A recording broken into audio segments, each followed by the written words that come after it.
Telangana assembly సమావేశాలు continue అవుతున్నాయి. ఇవాళ 4 బిల్లులు ప్రవేశపెట్టనుంది ప్రభుత్వం.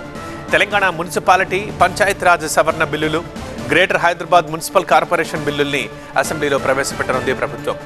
భూభారతి బిల్లుపై చర్చ కొనసాగుతుంది. ఇవాళ అసెంబ్లీలో 2 అంశాలపై స్వల్పకాలిక చర్చ ఉండబోతోంది. ఒకటి ప్రభుత్వ అప్పులు చెల్లింపులు అండ్ మరొకటి రైతు భరోసా. ఈ 2 అంశాలపై స్వల్పకాలిక చర్చ ఉండబోతోంది ఇవాల్టి అసెంబ్లీలో.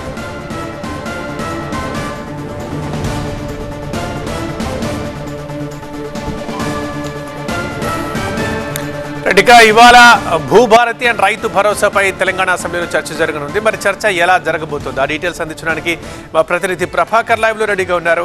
Prabhakar, good morning. సో ఇవాళ ఎలా జరగబోతుంది భూభారతికి సంబంధించి చర్చ? ముఖ్యంగా విపక్షాలు ఏం మాట్లాడబోతున్నాయి?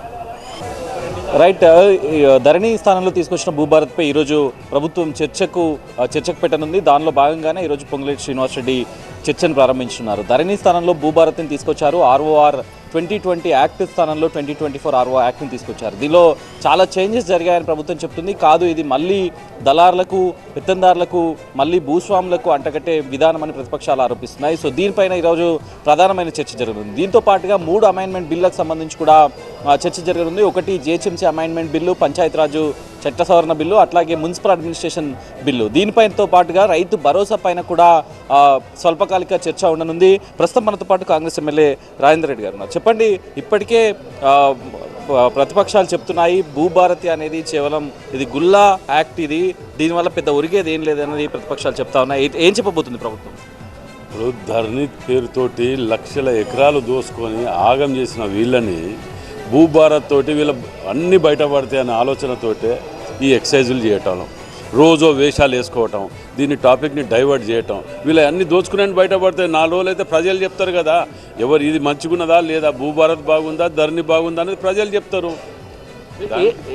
అంటే ఏం కొత్తగా ఉండబోతుంది, మళ్ళీ మిడిల్ మ్యాన్ వ్యవస్థ రాబోతుంది అనేది ఇప్పటికే ప్రతిపక్షాలు ఆరోపిస్తున్న నేపథ్యంలో మీరు ఎట్లా కౌంటర్ చేయబోతున్నారు? ప్రభుత్వం ఏం చెప్తుంది? వాళ్ళకి ఇనే ఓపిక ఉంటాయి కదా, ఏది అనేది మేము చెప్పకముందుకే అంత గాబర పడుతున్నారు. ఇలా చర్చ అయితే బయటకు వెళ్తుంది, దొంగల దొరలు అన్నీ బయటకు వెళ్తాయి. కొన్ని గంటల వ్యవధిలో వీళ్ళ భాగవతాలు ఏంటి, వీళ్ళు ఎవరెవరు రెండేళ్ళు ఇన్వాల్వ్ అయ్యారు. రాత్రి 12 గంటలకు 11 గంటలకు కూడా ఐఏఎస్ ఆఫీసర్ అని ఓపెన్ చేయించి సంతకాలు పెట్టించుకొని దోచుకున్నది ఈ ధరణిని అడ్డం పెట్టుకుని అన్నీ బయటకు వస్తున్నాయి.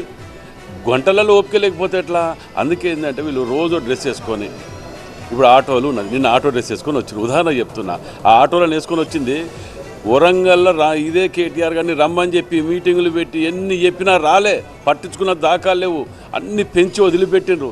ఇలా మహిళల అనుకునే సానుభూతి వస్తుందని చెప్పి వీళ్ళని రెచ్చగొట్టడం, ప్రతి దాంట్లో రెచ్చగొట్టడం తప్ప నేను చెప్తున్నా కదా, వీళ్ళకి ఏది యాక్సెప్ట్ చేస్తుంది అనుకుంటున్నారా ప్రజలు? రైతులు భూభారతిని యాక్సెప్ట్ చేస్తారు, అంత హ్యాజిల్ ఫ్రీగా ఉంటుంది అనుకుంటున్నారా మీరు? 100% రాబోయేది పేద ప్రజలది, రైతు రాజ్యం రాబోతుందనేది పక్కా మీరు ఇలా చూస్తారు కదా, అలా ఎటువంటి అనుమానం లేదు. రైట్, ఇది భూభారత్ పైనే ప్రధానమైన చర్చ జరగనుంది. సో దాంట్లో భాగంగానే ఇంకొన్ని బిల్స్ ఉన్న నేపథ్యంలో ఆ బిల్స్ పైన చర్చతో పాటుగా రైతు భరోసా పైన కూడా చర్చ జరగనుంది. సీఎం మరికొద్ది సేపట్లో అసెంబ్లీకి రాబోతున్నారు. ఎమ్మెల్యేలు ఎమ్మెల్సీలతో కూడా దీనిపైన దిశానిర్దేశం చేయనున్నారు.